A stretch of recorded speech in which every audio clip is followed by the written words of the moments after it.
Uh, I really didn't have time to be anything, really.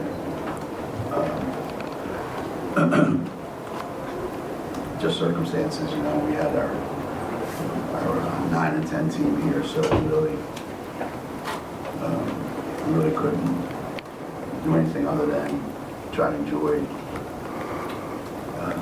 that group of kids, you know, and celebrate their accomplishments. And then you've got the national team here with so many of our former players. So it was, you know, it was a lot of mixed emotions, you know, obviously. But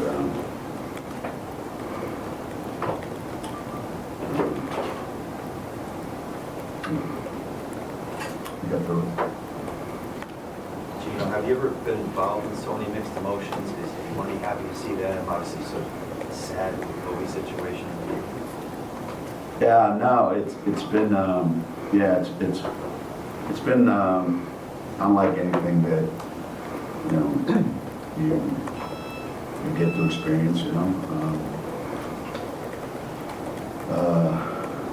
it was yeah, all of it. Just you know, you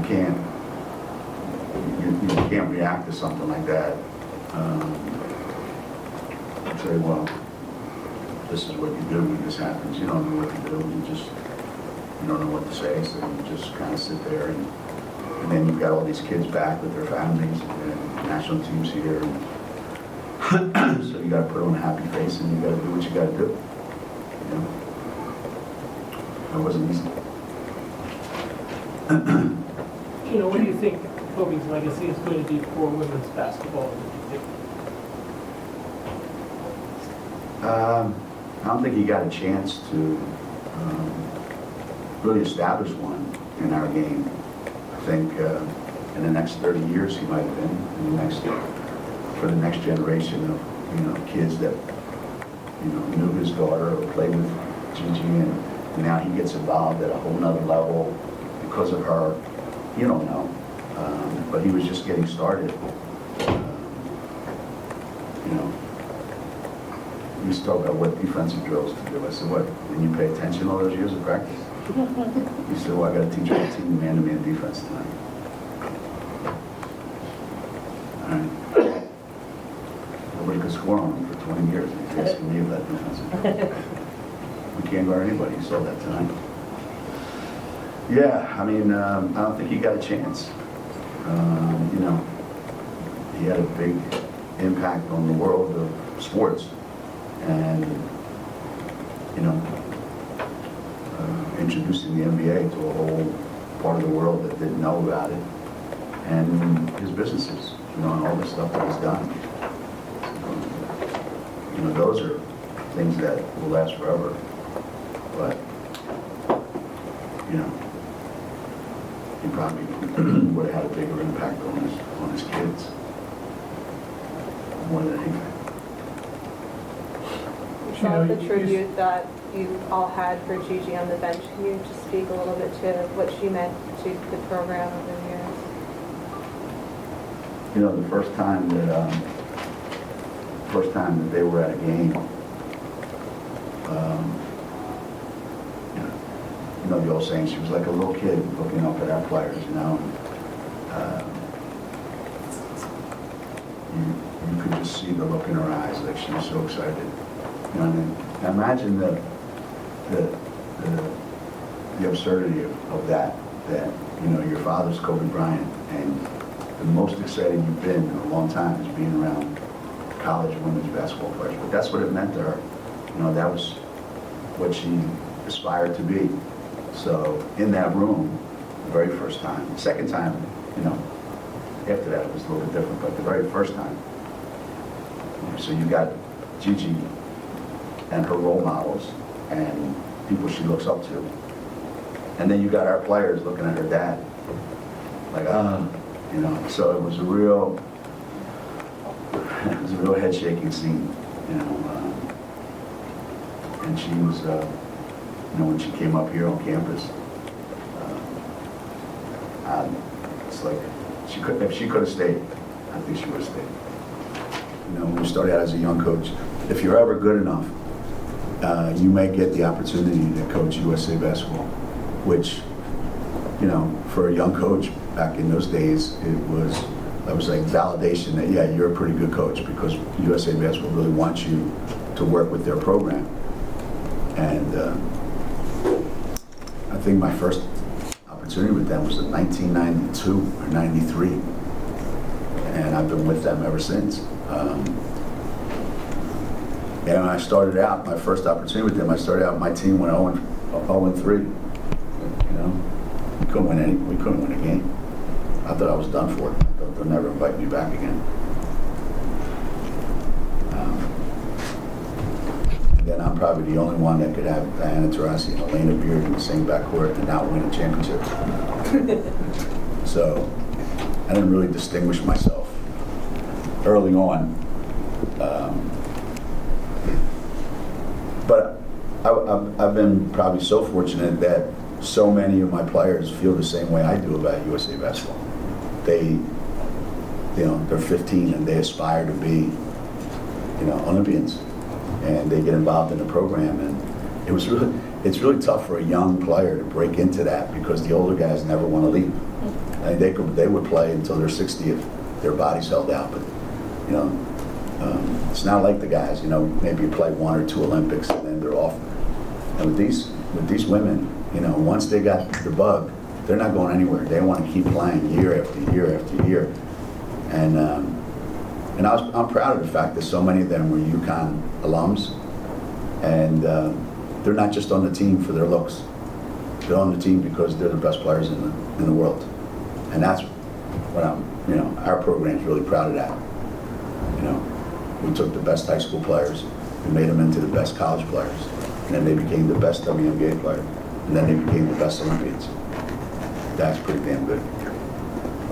Geno, can you just talk about the effort your team played with today? I mean, to play against a team that's so much more talent than they are. During the first time out that I called, I thought we were going to get shut out. I was really worried that we wouldn't score. I really was. I was worried that we wouldn't score.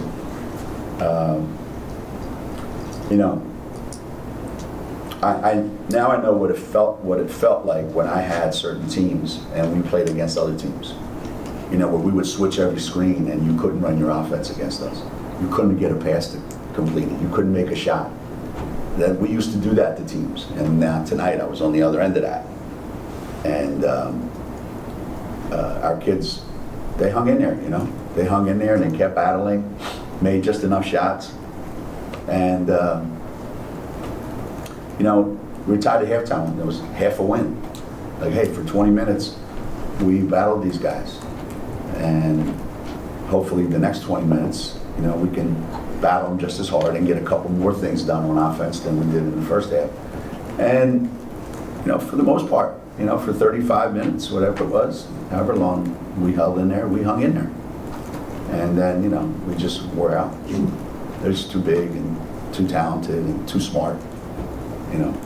Crystal came over at one point when Aubrey was in the game. She said, "Coach, we should trap the ball screens." I said, "Sure, go ahead." And after like the second or third one, I looked at her. I said, "How's that going? How's that working for you?"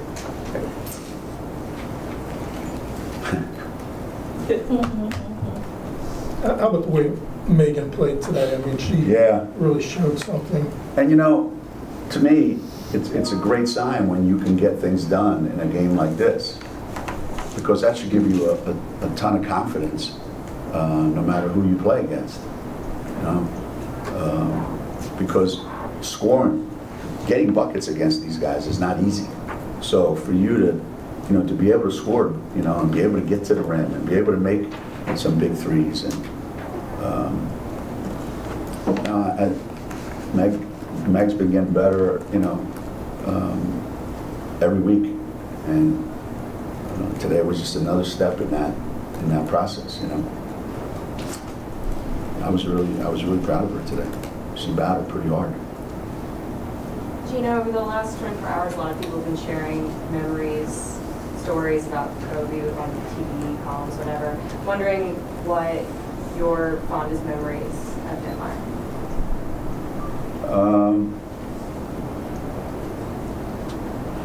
I would say probably when we were talking in Italian, you know, at one of the competitions, and here's two guys who grew up in the Philadelphia area talking about Italy, because we both lived in Italy, and it was really kind of a neat conversation. And then we talked about his dad. His dad's my age, so we played against each other in high school, and it was just really ironic. It was really funny, and so that's something that has always stuck with me. And then watching him work out by himself on the off days at the Olympics, and having my team just stand there at their half of the court and just staring at him during his workout and just being mesmerized by how many shots, shot after shot after shot after shot after shot, went in. And I just shook my head and I said, that's why he is who he is. This is their off day. And he's in there, you know, killing it. What did you see from Stewie tonight, and what, you know, where do you think her game was? I'm so happy she played. You know, she looked pretty good. I mean, she's not the same Stewie yet, but she will be. You know, she got in the lane. She made her first three. I mean, she makes everything look so easy. But you could tell there's a little bit of gingerness about her. You know, she didn't have the, you know, come out of nowhere and do things that make you go, wow. But she's been looking forward to this for a long time. You know, she got a chance to actually play.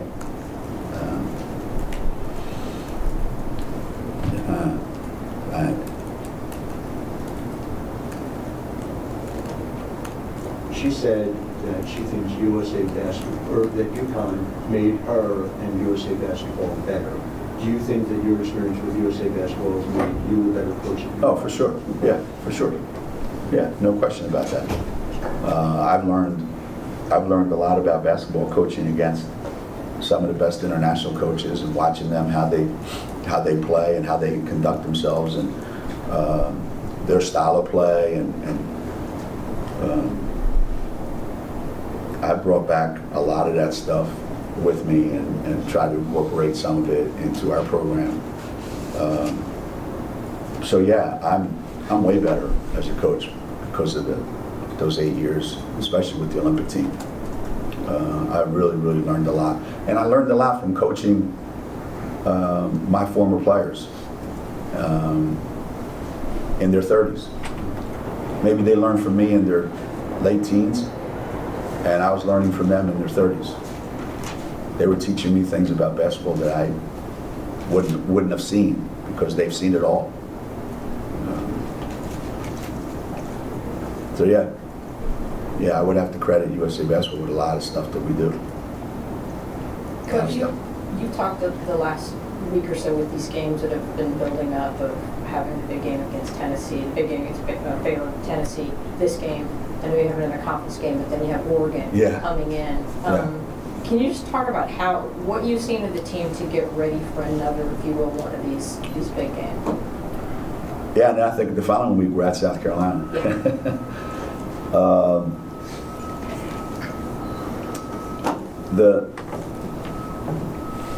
The way we handled ourselves today was a little bit better than we handled ourselves 2 weeks ago. So in 2 weeks we made a lot of progress. We're still not there yet, because we're not mature enough to be a complete team yet. But our freshmen have gotten better, in the last couple weeks, and it's given us some more options. The only way that we can get better in these games is to keep playing in these games, and a lot of times you learn, if you're smart, you learn from failure, and hopefully we have. And we're, you look at our game, you look at our team sometimes, and we're out there and we've got 2 sophomores and 2 freshmen, you know, and it's a lot to expect from them, but they're getting better. They're getting better every day. And I wish I could have used some of that 9 and 10 team for subs. That would have helped a little bit. You know, did you think this was another step in the maturation of Anna? Maybe. A couple of- Maybe, yeah, she made a couple big shots. She made a couple plays. She's still, you know, she's still a little tentative at times, you know, but little by little, she's starting to show more confidence in herself. And, you know, a kid like that, where she lived, and then people she watched play on videos or TV or whatever, and now she's on the floor with them. It's like a dream come true for her, you know? And I thought she handled it pretty well. I know when the game started, they were nervous as hell, man. They were scared to death. No matter how much they thought, like, yeah, this is so cool, you know? They were dying that first time out. The look on their face was like, Anything else? Gino, Last question? yes, how sir. different would the game have been if Kyler McLaren was out there tonight? The game would have been a little slower. We would have been able to keep pace. You mean playing for us or playing for them? Both. Well, there were times when you helped both teams, I remember.